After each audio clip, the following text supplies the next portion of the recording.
आज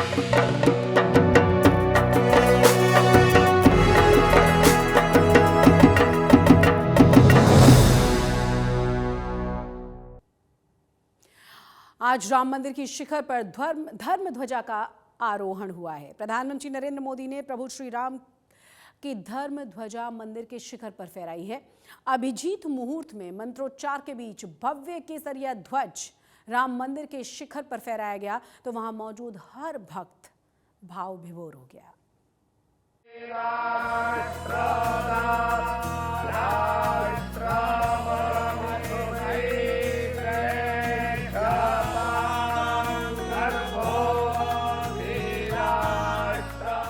श्रद्धालुओं की आंखों में चमकती आस्था,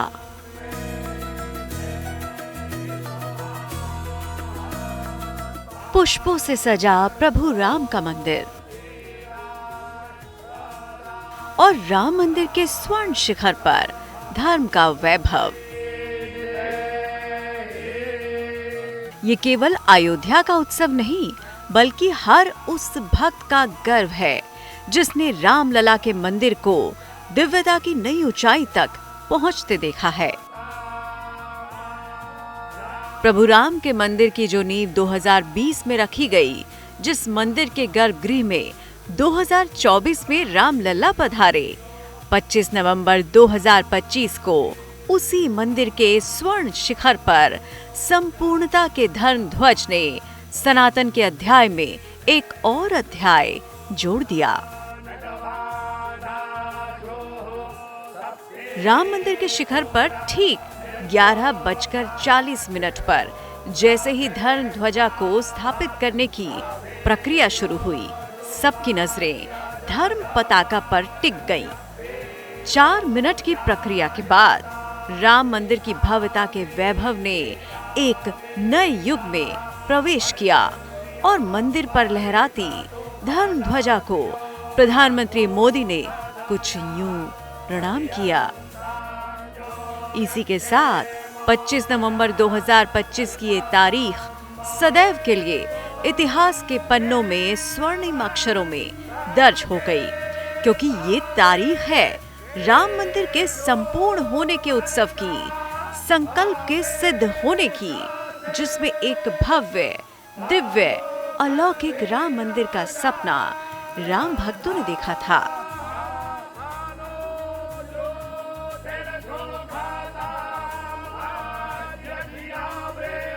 भगवान श्री राम के गर्भगृह की अनंत ऊर्जा, श्री राम परिवार का दिव्य प्रताप इस धर्म ध्वजा के रूप में इस दिव्यतम भव्यतम मंदिर में प्रतिष्ठापित हुआ है।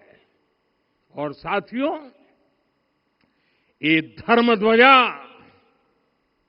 केवल एक ध्वजा नहीं, ये भारतीय सभ्यता के पुनर्जागरण का ध्वज है। धर्म ध्वजा के आरोहण के गवाह केवल प्रांगण में बैठे साधु संत और विशिष्ट मेहमान ही नहीं बने, बल्कि इस आयोजन को अयोध्या में लगी बड़ी स्क्रीन पर भी दिखाया गया। जैसे ही शिखर पर धर्म पताका की तस्वीरें लोगों ने देखी, अयोध्या में भक्ति की एक अद्भुत अविरल धारा बह चली। इस भव्य और दिव्य समारोह में शामिल होने से पहले प्रधानमंत्री मोदी सप्त मंदिर पहुंचे, पूजा अर्चना की और महर्षि वशिष्ठ, महर्षि विश्वामित्र, महर्षि अगस्त्य समेत महाअन्नपूर्णा का आशीर्वाद लिया। इसके बाद श्री राम जन्मभूमि मंदिर में पहुंचकर पीएम ने भगवान रामलला की आरती और पूजा की, जिसके बाद शुभ मुहूर्त में घंटों की गूंज, मंत्रोच्चार और वैदिक परंपराओं के बीच रामलला के मंदिर के स्वर्ण शिखर पर धर्म का प्रतीक ध्वज फहराया गया। सुनहरे शिखर पर लहराती ये धर्म ध्वजा नए भारत की आध्यात्मिक शक्ति का प्रतीक है। एक ऐसा पल जिसका इंतजार सदियों से था, एक ऐसा क्षण जो इतिहास में स्वर्णाक्षरों में दर्ज हो गया। ये सिर्फ एक ध्वजा नहीं, सनातन संस्कृति का सम्मान है, मर्यादा पुरुषोत्तम राम की विजय का प्रतीक है और भूमि से आकाश तक फैली आस्था का संदेश है।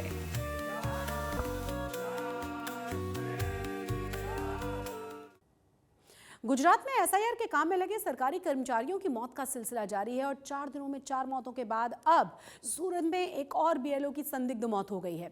सूरत म्यूनिसिपल कॉरपोरेशन टेक्निकल असिस्टेंट के तौर पर काम करने वाली डिंकल शिंगोडावाला को बीएलओ की जिम्मेदारी सौंपी गई थी। सोमवार को 26 साल की डिंकल का शव उनके घर के बाथरूम में मिला है।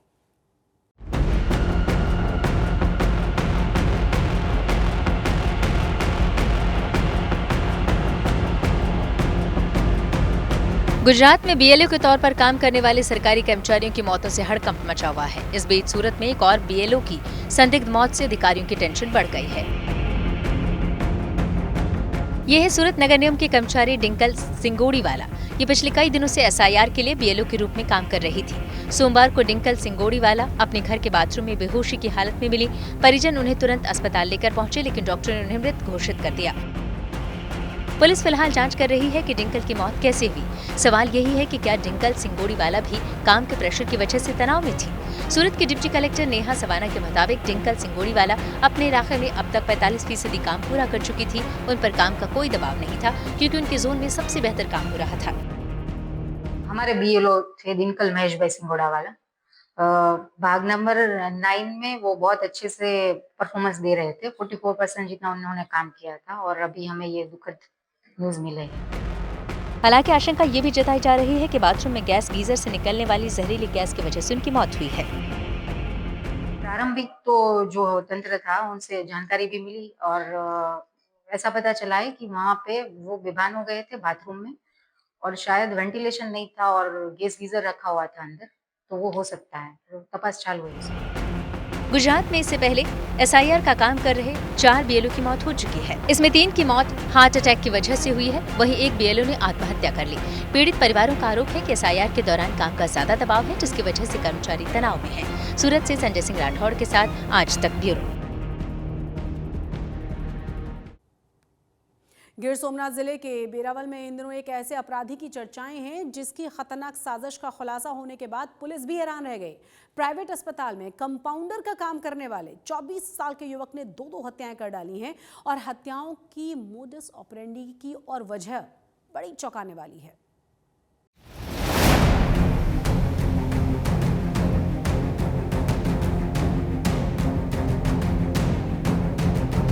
पुलिस की गिरफ्त में नजर आ रहा ये युवक गिर सोमनाथ के वेरावल का रहने वाला श्याम चौहान है, जो प्राइवेट अस्पताल में कंपाउंडर के रूप में काम कर रहा था। पुलिस ने इसे एक महिला की हत्या के शक में गिरफ्तार किया, लेकिन जब इससे पूछताछ शुरू हुई तो खुद पुलिस भी हैरान रह गई। पुलिस के अनुसार साधारण सा दिखने वाला प्राइवेट अस्पताल का ये कंपाउंडर भावना नाम की महिला की हत्या से पहले अपने दोस्त की भी हत्या कर चुका है। इतना ही नहीं, हत्या करने का मोड्स ऑपरेंडी चौंकाने वाला है। ये एनेस्थीसिया इंजेक्शन और मॉर्फिन नाम की टेबलेट देकर बेहद शातिराना तरीके से साइलेंट मौत देता था। दोनों हत्याओं को इसने एक ही तरीके से अंजाम दिया। 11 नवंबर को एक महिला भावना बेन की एक हमें डेड बॉडी मिली थी। उसकी बॉडी का जब पंचनामा वगैरह हुआ तो उसमें पुलिस को थोड़ा सा सस्पेक्ट लगा कि ये कैसे मतलब डेड बॉडी मिली है और इन सर्कमस्टांसेस में ये डेथ हुई होगी। बाद में आगे इन्वेस्टिगेशन करके हमें पता चला कि ये श्याम नाम का लड़का वो 11 से 12 बजे के अरसे में यहाँ पे आया था और उसके बाद ये महिला बाहर दिखी नहीं है। तो उसके इन्वेस्टिगेशन के दरमियान हमें ये पूरी मॉडस ऑपरेंडी पता चली और उसके फर्दर इन्वेस्टिगेशन में इसने और एक गुनाह कबूल किया, जिसमें अभिषेक नाम के एक लड़की की उसने जुलाई महीने में ऐसे ही मॉर्फिन के टैबलेट का ओवरडोज करके उसको एज अ दवाई पिला के उसको मार डाला। फिर उसके घर में भी उसने 20,000 रुपये कैश और एक सोने की अंगूठी की लूट की। अब सवाल है कि श्याम चौहान ने अपनी पड़ोसी महिला और अपने ही दोस्त की हत्या क्यों की? पुलिस के मुताबिक ये नशे और मौज मस्ती का शौकीन था। अपने शौक पूरा करने के लिए ही इसने इन हत्याओं को अंजाम दिया। हत्या के बाद ये पैसे और जेवरात लूटकर फरार हो जाता था। दोनों लोगों का मर्डर करके उसके घर से और बॉडी से जो भी ऑर्नामेंट्स और कैश मिली उसका उपयोग ये गोल्ड फाइनेंसिंग में करता था। और इसके जो मौत शौक है, पहले जो मर्डर किया उसमें से जो गोल्ड चेन और महिला के कान की जो बूटी मिली उसका उपयोग करके इसने अपना जो टू व्हीलर लिया था और अपने दोस्तों के पास से जो उसने उधारी ली थी वो चुकाई। और जब दूसरा मर्डर किया तो उससे जो भी उसको कैश और गोल्ड फाइनेंस करके जो पैसा मिला उसका यूज उसने अपनी गर्लफ्रेंड के मंगलसूत्र में किया। श्याम चौहान 4 महीने में 2 हत्याओं की बात खुद कबूल कर चुका है। श्याम ने जिन 2 लोगों की हत्या की ये उन्हें अच्छी तरह जानता भी था। इसने पूरी प्लानिंग के साथ वारदात को अंजाम दिया था। फिलहाल पुलिस इसकी क्राइम कुंडली खंगालने में जुटी है और ये पता लगा रही है कि इन 2 हत्याओं के अलावा क्या ये किसी दूसरे अपराध में भी शामिल था। गिर सोमनाथ से दिलीप मोरी के साथ आज तक ब्यूरो।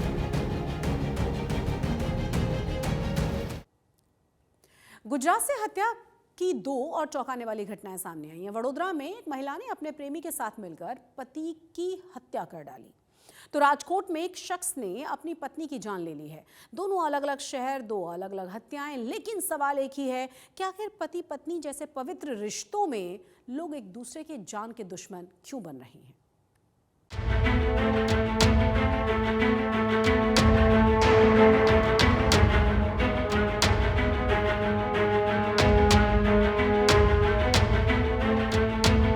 गुजरात के 2 अलग अलग शहरों से आई ये तस्वीरें महज खबर भर नहीं हैं। इन दोनों तस्वीरों के पीछे रिश्तों के तार तार होने की भयानक कहानी है। पहली तस्वीर वडोदरा की है, जहां एक महिला ने अपने प्रेमी के साथ मिलकर अपने पति की हत्या कर दी। और दूसरी तस्वीर राजकोट की है, जहां एक शख्स ने अपनी पत्नी को मार डाला। वडोदरा के ताड़दजा इलाके में 18 नवंबर को 32 साल के इरशाद अब्दुल करीम बंजारा की संदिग्ध मौत हो गई थी। शुरुआत में परिवार ने इस घटना को एक आम मौत माना और 19 नवंबर को इरशाद को दफना दिया गया। इसके बाद इरशाद के परिवार वालों को उसकी पत्नी पर शक हुआ तो उन्होंने इरशाद की पत्नी के खिलाफ थाने में शिकायत दर्ज कराई। आरोप गंभीर थे, लिहाजा पुलिस तुरंत एक्शन में आई। मजिस्ट्रेट की मौजूदगी में 5 दिन बाद इरशाद के शव को कब्र से निकालकर पोस्टमार्टम करवाया गया, जिसके बाद साफ हो गया कि इरशाद की मौत नेचुरल डेथ या एक्सीडेंटल डेथ नहीं थी, बल्कि गला घोटकर उसकी हत्या की गई थी। Vadodara city JP road police station में एक मृत्यु की घटना सामने आई थी। उसके परिवार वालों ने ये हमें बताया था कि हमारा छोटा भाई है इरशाद, उसका मृत्यु कुदरती मौत नहीं है, लेकिन ये मौत कुदरती नहीं है, हमें आशंका है। उस आशंका के आधार पे हमने इनिशियल रिपोर्ट जनरेट करके उसमें हमने जांच की। पीएम रिपोर्ट में डॉक्टर की शुरुआती रिपोर्ट यही बता रही है कि ये नेचुरल डेथ नहीं है, इसको मारा गया है। जो गुलबानू करके उसकी बीवी है उस बता रही है कि मेरे दोस्त हैं, मेरे दोस्त के साथ मैंने मिलकर ये कॉन्स्पिरेसी करने का प्रयास किया है, लेकिन ये कौन सी दिशा में क्या है, किसका क्या रोल है, पुलिस इसमें जांच कर रही है। इसी तरह राजकोट में भी रिश्तों का खून हुआ है। यहाँ हितेश नाम के इस शख्स ने पहले अपनी पत्नी की हत्या की, फिर खुद थाने जाकर पुलिस को गुमराह करने के लिए पत्नी के गायब होने की झूठी कहानी सुनाने लगा। हालांकि चंद घंटों में ही पुलिस ने हत्या की इस गुत्थी को भी सुलझा लिया। पुलिस ने हितेश को ही हिरासत में लेकर सख्ती से पूछताछ की और पुलिस की पूछताछ में हितेश टूट गया। पुलिस के मुताबिक रोज के झगड़े से तंग आकर हितेश ने एक खतरनाक साजिश रची। वो रात के वक्त पत्नी को सुनसान जगह ले गया और फिर लोहे की रॉड से हमला करके उसे मौत के घाट उतार दिया। फिलहाल हितेश पुलिस की गिरफ्त में है। वहीं वडोदरा पुलिस इरशाद की हत्या के मामले में उसकी पत्नी और प्रेमी की तलाश में जुटी है। राजकोट से रौनक मजीठिया और वडोदरा से दिग्विजय पाठक के साथ आज तक ब्यूरो। अब बात करेंगे भारतीय सेना की बढ़ती हुई ताकत के बारे में। भारतीय सेना ने एल&टी और BAE सिस्टम्स के साथ मिलकर सिंधु ऑल टेरेन व्हीकल की खरीद के लिए समझौता किया है। ये व्हीकल हिमालय, बर्फ या दलदल या पानी में चलने में पूरी तरह से सक्षम है। गुजरात के हजीरा में इन वाहनों को बनाया जाएगा, जिससे सैनिकों को सामान की तेज ढुलाई आसानी से मिल पाए और मेक इन इंडिया को बढ़ावा दिया जाए। सेना की ताकत इससे बढ़ेगी।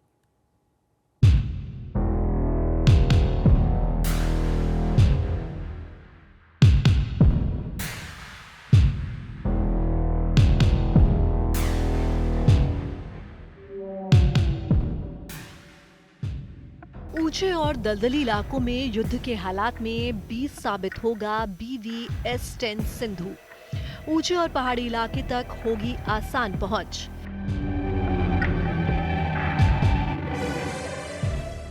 सेना के उपयोगी साबित होगा BVS-10 सिंधु। BVS-10 सिंधु एक आर्टिकुलेटेड यानी 2 हिस्सों वाला ऑल टेरेन बख्तरबंद वाहन है जो जमीन, पानी और बर्फ पर आसानी से चल सकता है। ये व्हीकल विशेष रूप से भारत की जरूरतों के लिए तैयार किया गया है। इसे हिमालय जैसे ऊंचे इलाकों, रेगिस्तान, दलदली जमीन और पानी में चलाने के लिए डिजाइन किया गया है।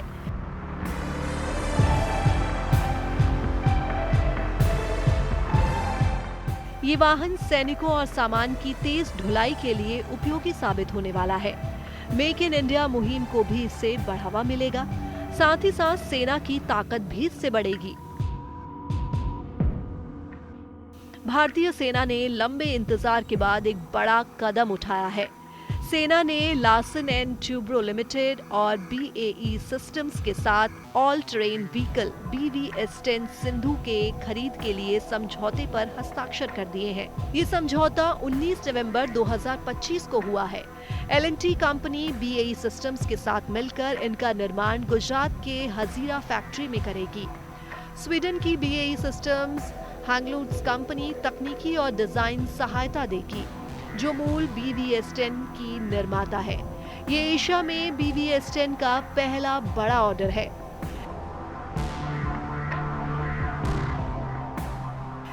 BVS-10 सिंधु BAE सिस्टम्स के मूल BVS-10 प्लेटफॉर्म का अपग्रेडेड वर्जन है, जिसे भारत के हिसाब से डिजाइन किया गया है ताकि ये व्हीकल हिमालय जैसे ऊंचे इलाकों, रेगिस्तान, दलदली जमीन और पानी में चलेगा भी और दुश्मन को मुंह तोड़ जवाब देने में महत्वपूर्ण भूमिका भी निभाएगा। BVS-10 सिंधु के खासियत की बात की जाए तो इसका engine 5.9 litre inline 6 cylinder turbo diesel engine है, जो 250 से 285 हॉर्स पावर पैदा करता है। इसकी स्पीड जमीन पर 65 किलोमीटर प्रति घंटा तक है और पानी में 5 किलोमीटर प्रति घंटा। इसका वजन करीब 10,500 किलोग्राम है। पेलोड क्षमता 5 से 8 टन तक सामान या हथियार ले जा सकता है। अगर क्षमता की बात की जाए तो इसमें 14 सैनिक बैठ सकते हैं।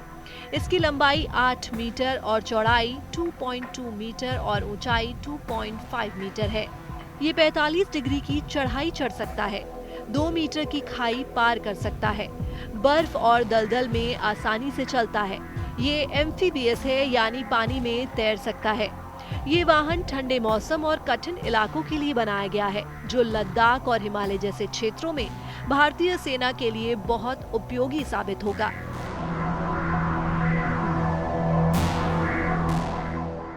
भारतीय सेना को ऊंचे पहाड़ी इलाकों में सैनिकों और सामान को ले जाने के लिए मजबूत वाहनों की जरूरत है, जिसकी कमी को BVS-10 सिंधु पूरा करेगा। साथ ही यह दुश्मन के हमलों से बचाने में मदद भी करेगा। ये तेजी से मूवमेंट करने में मदद करता है। ये मेक इन इंडिया कार्यक्रम का हिस्सा भी है, क्योंकि वाहन भारत में ही बनेंगे। इससे रोजगार भी बढ़ेगा और देश की रक्षा क्षमता भी मजबूत होगी।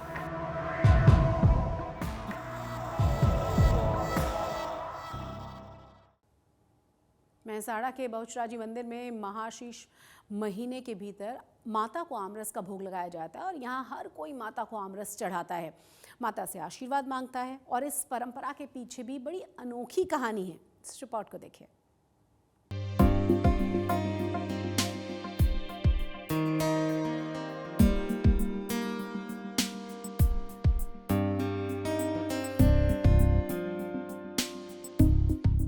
सर्दी का मौसम और आम रस का प्रसाद।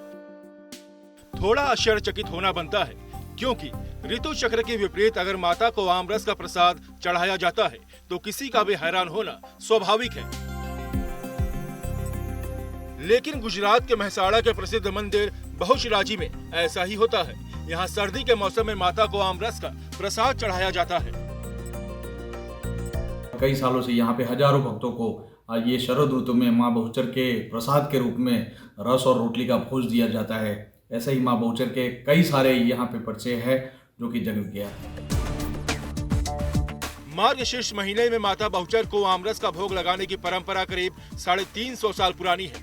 आज से 343 साल पहले 1732 में मार्गशीर्ष का महीना था और माता बहुचर के अनन्य भक्त थे वल्लभ भट्ट। वल्लभ भट्ट की मां का देहांत हो गया तो गांव के लोगों ने शर्त रखी कि अगर मां का मृत्यु भोज करना है तो सर्दी के मौसम में आमरस खिलाना पड़ेगा। उस जमाने कोल्ड स्टोरेज तो थे नहीं, तो ये काम असंभव था। वल्लभ भट्ट मुश्किल में पड़ गए तो वो शर्त पूरी ना करने की वजह से गांव छोड़कर निकल गए। कहते हैं तब उनकी मदद के लिए मां ने स्वयं हाथ आगे बढ़ाया। कहा जाता है कि मां बहुचर और नारंग संगवीर दादा ने स्वयं भट्ट जी का रूप लिया और पूरी जाति को भरी सर्दी में मीठा मधुर आम का रस और रोटी खिलाया। बस तभी से शुरू हुआ ये सिलसिला आज भी जारी है। तो माँ बहुचर के परम भक्त श्री वल्लभ भट्ट, जिन्होंने एक माता जी के भक्त के रूप में यहाँ पे अपना प्रस्थापित किया, उनको उनकी ज्ञातिजनों ने बोला कि ये अगर आपको ज्ञाति को भोज देना है तो आप ये जो शरद ऋतु है उसमें रस और रोटली के भोज दीजिए। तो ऐसे शरद ऋतु में आम का रस मिलना बहुत कठिन बात होती है, लेकिन वो माँ बहुचर के परम भक्त थे, उनको माता जी पे विश्वास था, तो उन्होंने तो माँ पे छोड़ दिया और स्वयं माँ बहुचर ने उनका रूप लेके यहाँ पे आके उनके ज्ञातिजनों को, पूरे ब्राह्मण ज्ञातिजनों को रस और रोटली की प्रसाद दी। सदियां बीत गई लेकिन आज भी लोगों की मां में श्रद्धा बरकरार है। आज भी बहुचराजी में मार्गशीर्ष महीने में मां के मंदिर के पास उत्सव सा माहौल होता है। इस बार तो माता जी को 1800 लीटर आम का रस चढ़ाया गया। गांव की महिलाओं ने असंख्य रोटियां भी मां को अर्पित की। कड़ाके की ठंड में केसरिया आम का रस, ऐसा अद्भुत दृश्य केवल और केवल बहुचराजी में ही हर साल देखने को मिलता है।